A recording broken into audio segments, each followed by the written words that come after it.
मैं नैन्सी और आप देख रहे हैं सनमार्ग लाइव न्यूज। आप सभी दर्शकों का खबर सनमार्ग में स्वागत है। आइए नजर डालते हैं इस वक्त की तमाम खबरों पर। तेज प्रताप के मन में क्या है ये कोई नहीं जानता, लेकिन उनकी हरकतें इस बात को बयां कर रही हैं कि वे पार्टी में अपनी भूमिका लालू प्रसाद के बाद सबसे ऊपर देखना चाहते हैं। पहले खुलकर आरजेडी के खिलाफ बगावत और अब गाहे बगाहे पार्टी सुप्रीमो के चेंबर पर कब्जा करना, ये सब कुछ दिखाता है कि तेज अब पहले वाले नहीं रहे, बल्कि पार्टी में सुप्रीमो की हैसियत चाहते हैं। सोमवार को भी कुछ ऐसा ही देखने को मिला, जब तेज प्रताप अपने कार्यकर्ताओं के साथ बैठक करने के बाद लालू प्रसाद के चेंबर से बाहर निकलते दिखाई दिए। सूत्रों की माने तो तेज प्रताप ने पहले भी ऐसा किया है।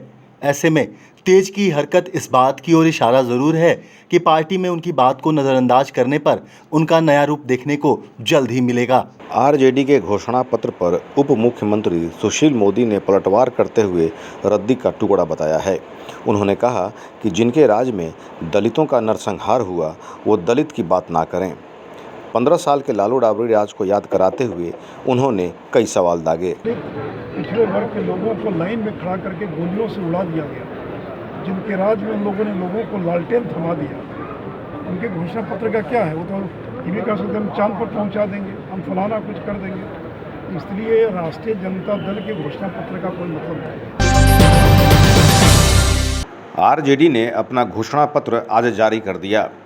आरजेडी ने दावा किया कि ताड़ी पर लगे बैन को वह समाप्त कर देगी। प्रदेश कार्यालय में संवाददाता सम्मेलन आयोजन कर इसका खुलासा किया गया। तेजस्वी यादव, रामचंद्र पूर्वे, मनोज झा, आलोक मेहता सहित दर्जनों कार्यकर्ताओं के साथ जारी घोषणा पत्र में तेजस्वी ने कहा कि उनकी पार्टी का एजेंडा शिक्षा, स्वास्थ्य, बेरोजगारी, दलित पिछड़ों के हक और उनके आरक्षण की लड़ाई सहित कई मुद्दे शामिल हैं। आप उनको रोजगार की व्यवस्था कराओगे, उसको मुख्य धारा में लाओगे तो ऑटोमेटिक गरीबी दूर होगी। आज देश में प्रॉब्लम वही है ना, गरीबी। तो गरीबी ही को तो दूर करने की बात है इसमें। तो इसको आप सिर्फ जातीय तौर पे ना देखिए। आप तो कह रहे ना, आप सर्वेक्षण कराइए, पता चल जाएगा कौन है जो गरीब है, चाहे स्वर्ण में गरीब हो, चाहे दलित हो, पिछड़े में हो, सबको आप दीजिए। लेकिन वो कम से कम आप सर्वेक्षण तो कराइए ना। क्यों भाग रहे हैं? आरजेडी के एजेंडा में ताड़ी पर से बैन हटाने की बात पर बिहार के स्वास्थ्य मंत्री मंगल पांडे ने पलटवार कर दिया है।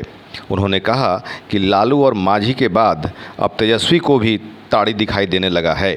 इन लोगों की राजनीति और मुद्दा सिर्फ यही है। एक पार्टी ताड़ी और शराब की बात कर रही है, मांझी जी शराब की बात करते हैं, कोई ताड़ी की बात करते हैं।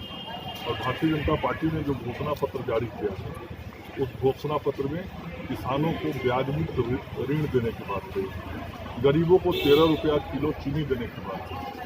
तो गरीब के कल्याण के लिए कौन काम करने वाला है, यह तो इन मुद्दों से तय हो जाएगा। और देश की जनता, राज्य की जनता जान रही है कि गरीबों के लिए वास्तव में आज कोई हितैषी है वह नरेंद्र मोदी ही है।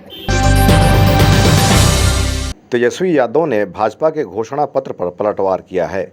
उन्होंने कहा कि 2 करोड़ लोगों को रोजगार और खाता में 15 लाख जमा करने का वादा कहाँ गया। भाजपा के घोषणा पत्र को लोगों को बेवकूफ़ बनाने वाला करार दिया तेजस्वी ने।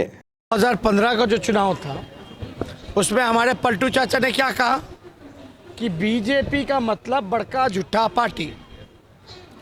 बीजेपी के कथनी और करनी में बड़ा अंतर है। 5 साल हो गया, पिछले चुनाव में जो उन्होंने वादा किया था अब तक वो पूरा नहीं किए। तो उनका अब घोषणा पत्र आए या संकल्प पत्र आए, जनता को उस पर कोई विश्वास नहीं है। 15 लाख हर एक के खाते में जाएगा, 2 करोड़ हर नौजवानों को रोजगार मिलेगा, make in India, new India, Ganga सफाई, आपका स्मार्ट सिटीज, बुलेट ट्रेन, एक वादा किसानों का कर्ज माफी, OROP, 1 रैंक 1 पेंशन, वो भी इनकम्प्लीट। शिवहर लोकसभा क्षेत्र के लोगों ने आरजेडी प्रदेश कार्यालय में आज जमकर हंगामा किया। शिवहर से सैयद फैजल अली को उम्मीदवार बनाए जाने पर वहां के लोग नाराज हैं।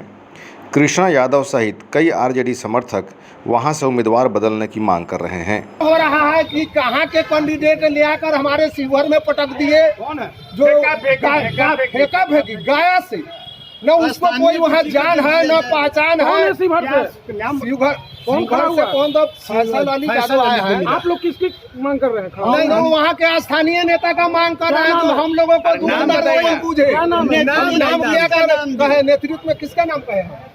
वहाँ ये देखिए कि वहाँ का लड़ाई को लड़ रहे हैं, उनको टिकट आप लोग दीजिए। रालोसपा से बगावत करने वाले कार्यकर्ता दिनों दिन मुखर होते जा रहे हैं। टिकट नहीं मिलने से नाराज सांसद राम कुमार शर्मा के सुर भी बदल गए हैं। प्रदीप शर्मा के साथ संवाददाता सम्मेलन कर उपेंद्र कुशवाहा पर कई गंभीर आरोप भी लगाए। शर्मा ने कुशवाहा पर मोतिहारी सीट को 3 बार बेचने का आरोप लगाया। वहीं घटक दलों के लिए सीतामढ़ी, जहानाबाद, मुंगेर, गोपालगंज सीट छोड़ने के लिए भी मोटी रकम वसूलने का आरोप लगाया। श्री कुशवाहा ने पार्टी के आंतरिक लोकतंत्र का गला घोंटकर 5 सीट का सौदा कर लिया।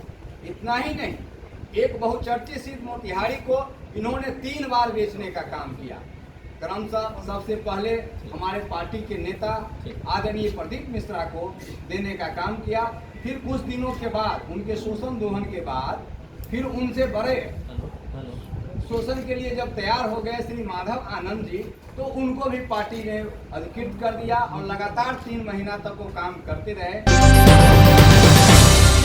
बैकुंठपुर के भाजपा विधायक मिथिलेश तिवारी ने लालू यादव पर तंज कसा है। उन्होंने कहा कि सलाखों के पीछे से राजनीति करने वाले लोगों को जनता इस बार नकार देगी। और ये सलाखों के पीछे से राजनीति करने वाले लोग इस बार पूरी तरह नकारे जाएंगे और बिहार की राजनीति को सही डगर पर चल पड़ी। अब जाकर के जयप्रकाश नारायण जी की आत्मा को शांति मिलेगी। जो जिस प्रकार का वो बिहार चाहते थे उस प्रकार का बिहार शुरू हो, और ये सब सलाखों के पीछे हैं और रहेंगे। इनकी ज़िंदगी वहीं गुजर जाएगी। इन्होंने ऐसे ऐसे कुकर्म किए हैं कि शायद मुझे नहीं लगता है कि किसी को उससे कोई बाहर निकलने वाला है। सुप्रीम कोर्ट के 3 जजों की कॉलेजियम ने पटना हाई कोर्ट के 6 एडिशनल जजों को अस्थायी जज बनाने की अनुशंसा की थी। इसको लेकर पटना हाई कोर्ट के मार्बल हॉल में इन 6 एडिशनल जजों को अस्थायी जज की शपथ मुख्य न्यायाधीश AP शाही ने दिलाई।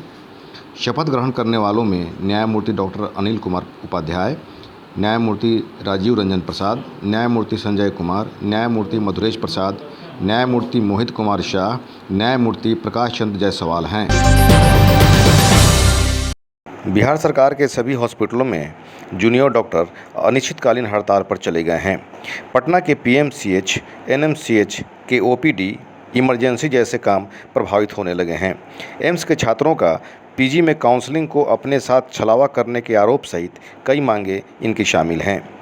PMCH प्रिंसिपल इस हड़ताल के मद्देनज़र व्यवस्था में जुट गए हैं। प्रभाव तो नहीं पड़ना चाहिए। हम लोग मांगे हुए डॉक्टर 50 को सिविल सर्जन दिए हैं और जो भी हमारे असिस्टेंट प्रोफेसर हैं सब लोग को हम double duty double assistant professor करके करवा रहे हैं, इसलिए प्रभाव वैसा नहीं पड़ेगा।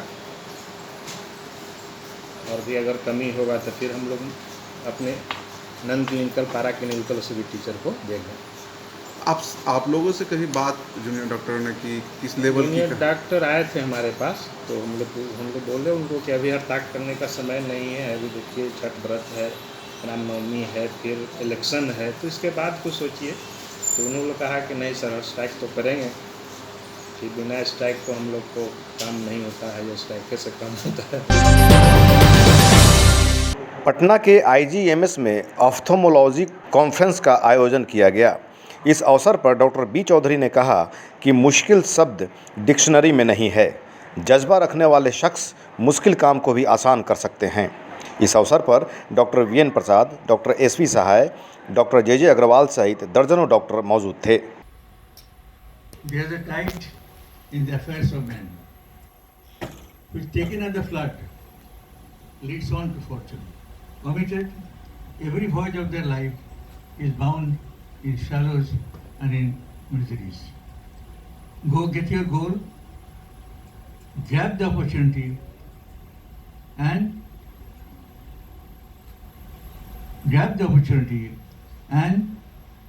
very soon you will have the world in your pocket. मतदाता जागरूकता अभियान में रेलवे ने भी बढ़ चढ़कर हिस्सा लिया है। गांधी धाम से कामाख्या जाने वाली ट्रेन को पोस्टर बैनर से सुसज्जित कर रवाना किया गया। पटना जंक्शन पर इस कार्यक्रम में मुख्य निर्वाचन पदाधिकारी के साथ दानापुर डीआरएम सहित हजारों की भीड़ थी। जदयू नेता अशोक चौधरी ने आरजेडी के घोषणा पत्र पर कहा कि इसमें सवर्ण आरक्षण को जगह नहीं मिली है। आरजेडी लंबे समय से जात पात की राजनीति करती आई है। माई समीकरण को आबाद रखने पर ही आरजेडी काम करती है। इस बार आरजेडी और महागठबंधन को जनता धूल चटा देगी।